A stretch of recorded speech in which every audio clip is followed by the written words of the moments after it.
Hey guys. So, Horikoshi, um, is All Might dead? Yeah, I'm asking that straight up. Is All Might dead? Because, I mean, it looks like you just killed him, but did you? Like, you, you pretty much left us hanging there, man. I mean, right now, I'm going to assume he's still alive because there's no way you would pretty much off him just like that without some kind of emotional end. But dude, uh, you really kind of left us hanging there. I'm just saying. Um, but yeah, okay. So yeah, there's that little nugget. But okay. Before even getting any further into the chapter itself, I do want to talk about something I didn't talk about from last week's chapter because I didn't consider this until after making the review, which is the idea that the second and third predecessors were actually villains at some point. And after rereading their dialogue and interactions with pretty much Yoichi the first, there is definitely some merit to that idea. However, if that is in fact the case, I would very much like to know like the circumstances of them turning away from the path of villainy and what it is that led to what led to Yoichi's decision to pass on One for All to the second user, the second holder, because honestly, just the idea of them being villains is potentially a very interesting concept, especially since, as has been stated, all three have lived during the turbulent period of All for One's reign. So there's a lot of ways in which to show that transition that could be very that could explore a lot of the dynamics of how the line, but even more so of how the line between villain and hero isn't exactly all black and white. Like just the fact of that potential that they are villains who were formed. It could show a lot of reinforcement towards the idea that yeah, the line between these two aren't exactly black and white, and there is chance of change between the two.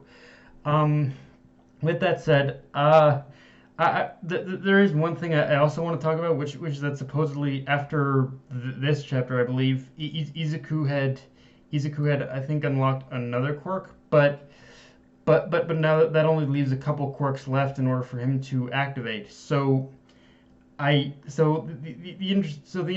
Anime Tunia, I think it was, he posted a poll on his community tab about what you think like the next quirk Izuku will unlock will be.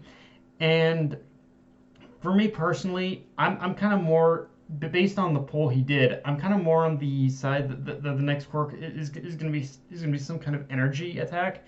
But I'm not. I don't think it's gonna be like necessarily like a full on energy blast kind of quirk. I think if it's gonna be an energy attack thing, I think the attack in itself is gonna be a little similar to pretty much Hato's like energy rings or something like that. A little similar to a little similar to a little similar to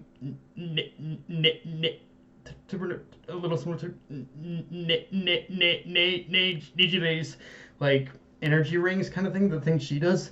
So I think that's the kind of ability probably he's gonna get if it's an energy attack. If it's not, then yeah, I got no idea as to what other kind of ability he can unlock here, because it seems like he's playing with a full arsenal already. But yeah.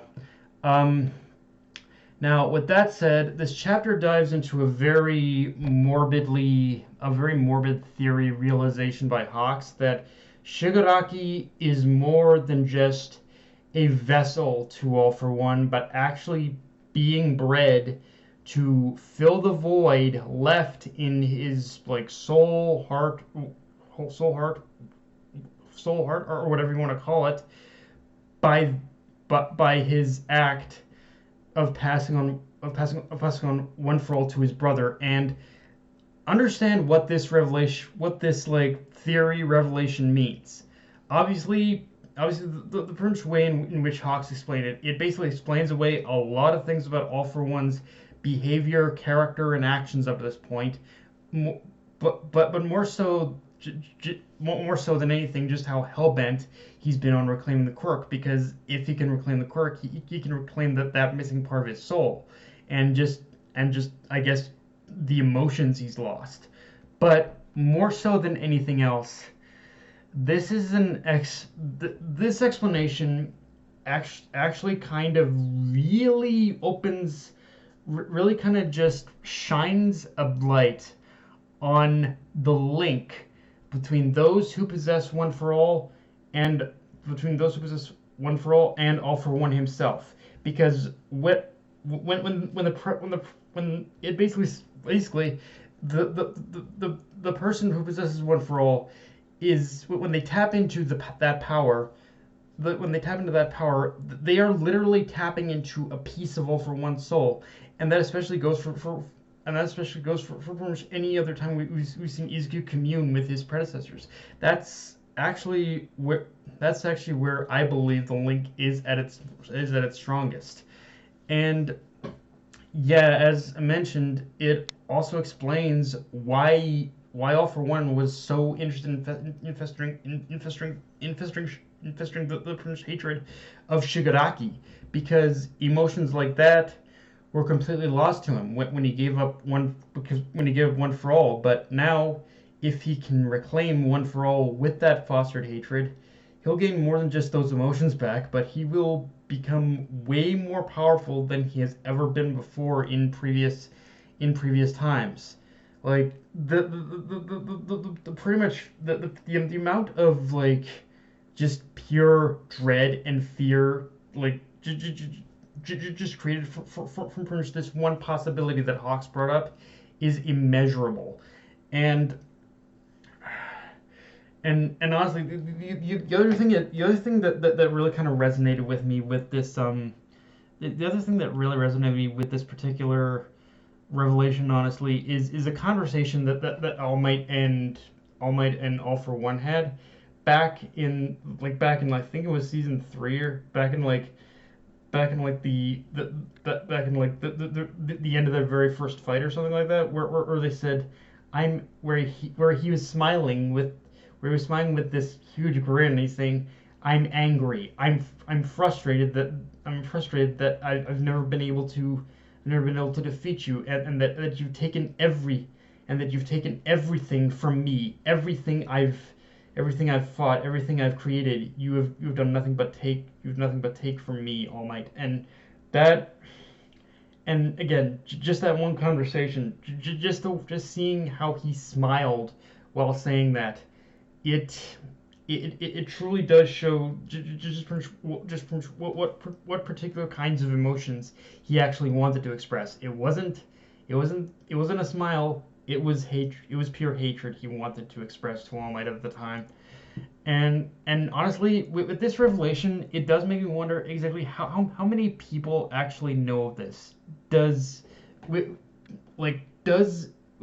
the fact that for example, with the fact that Prince Yoichi is the first holder, is he aware of this? Is he aware that part of his brother's soul was kind of latched onto One for All, and why didn't he tell Izuku? Because this, if this is in fact the reality, then does he know at all? Like, that's kind of the big question I've got about this too. Now, on top of that, we also get a view of the public perception of Heroes and Endeavor's group, and Izuku's group, I guess, as a whole, and how at this point, yeah, it's not a pretty sight, as we essentially see that the public has, that even though Izuku's group had pretty much, even though Endeavor had pretty much told everyone about All for One, he ultimately decided, in order to go the route of keeping the secret of One for All a secret. And the thing is, I can understand both sides of the argument in this case. On one hand, if you already told the truth about one side of the story, then why not tell the truth about the other? But again, considering the likelihood of Hawks' little theory being true, I think Izuku and his group are willing to take a few jeers over risking a full-blown panic. Because if Hawks' little theory is true, then then a full-blown panic is exactly what the villains would want. Just a pure panic in the streets and cause nothing but chaos. And yeah, as we see at the end of the chapter, Izuku's wish finally came true as he attracted an assassin hired by All for One. And first off, design-wise and just quirk alone, I already love this character. And just the fact that Prince Shi has a that she can make weapons or like a sniper for a quirk, that is just beautiful. Or like a gun for a quirk, that is just beautiful.